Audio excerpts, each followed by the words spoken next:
What's up, guys? I thought I'd make another video talking about something with my back because these videos seem to be reaching a few people. I mean, I'm not out here trying to get famous off them, but I've gotten some messages from people, and I'm just kind of interested in sharing these experiences that I'm going through. And what I want to talk about today a little bit is why I haven't returned to playing sports really since I've been kind of feeling better. I mean, it's so we're coming up on just about a year since I originally wrecked my back. I think I did it on the 24th of December, Christmas Eve, 2018. And right as I record this, it's December 15th. So in about a couple weeks, 10 days or whatever, it's gonna be my anniversary of my back injury. And over the last maybe 3 or 2 months, I felt really good. Um, I've played basketball like in a competitive setting. I mean, not competitive like old man basketball. One time, I did that 3 weeks ago. I think 3 Wednesdays ago. So basically, I think this is be a month. This coming Wednesday would be a month ago, and I mean I played okay. I mean I wasn't banging down low. I mean I'm 6'4".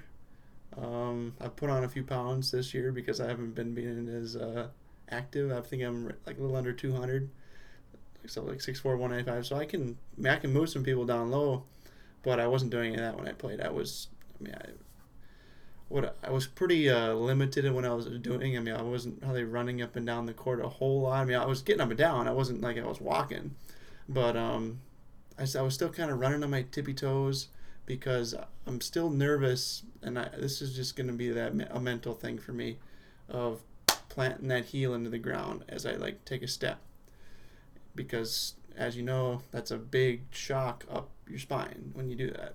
Your low back takes a big pounding when you plant and step on your heel really hard.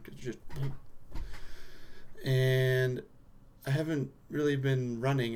What I need to do, and I'm terrible at it because I hate going to the gym. I'm not a gym rat.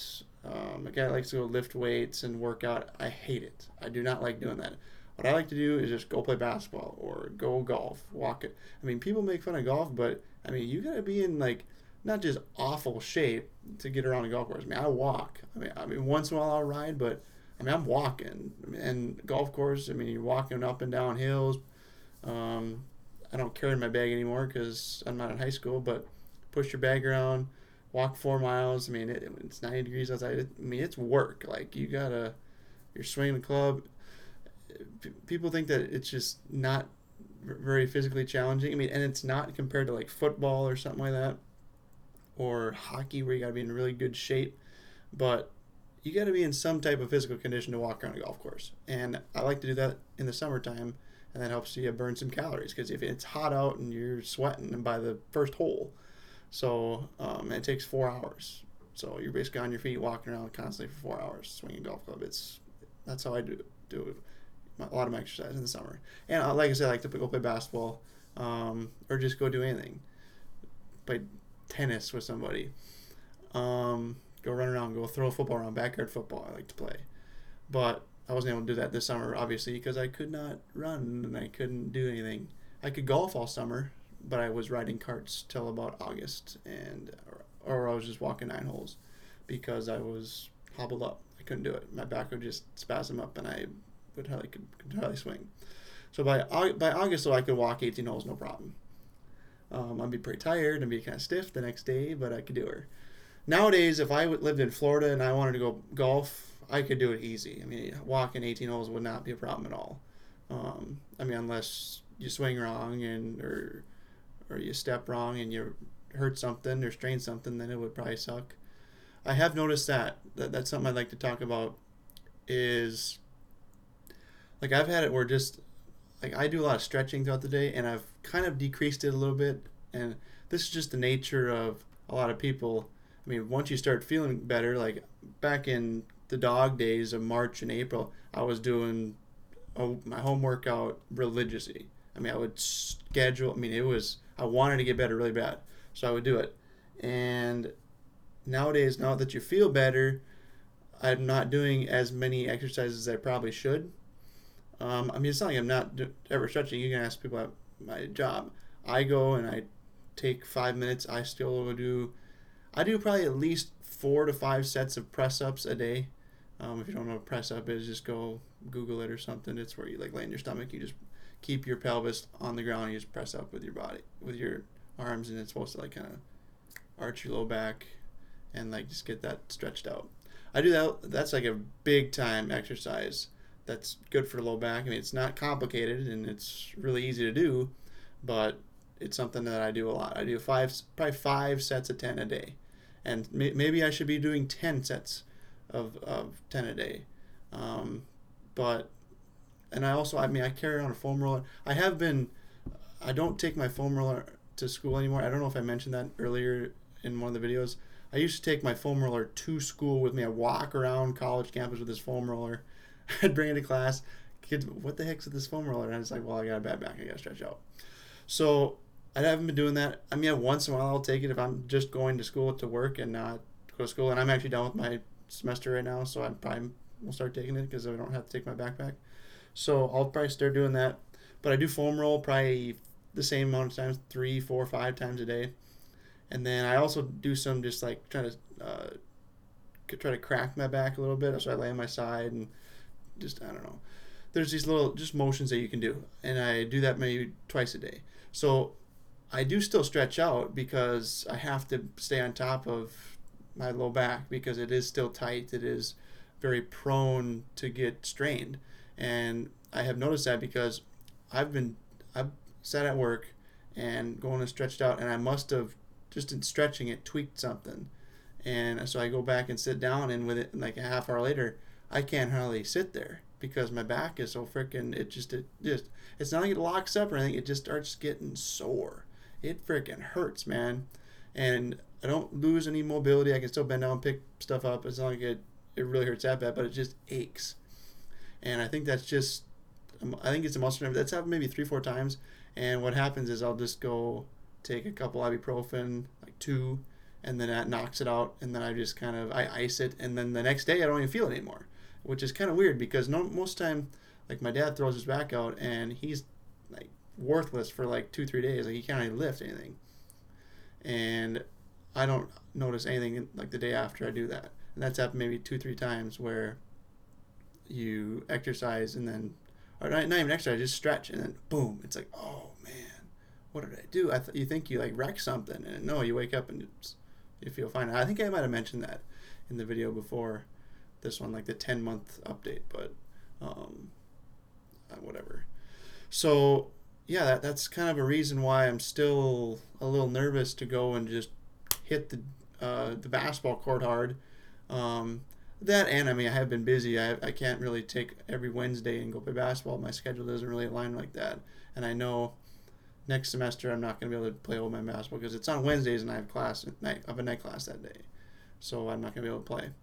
But I'm going to try to play a little bit this winter while I'm waiting for the next semester. So I think the next semester starts middle of January. I get like a month off, which is awesome. But yeah.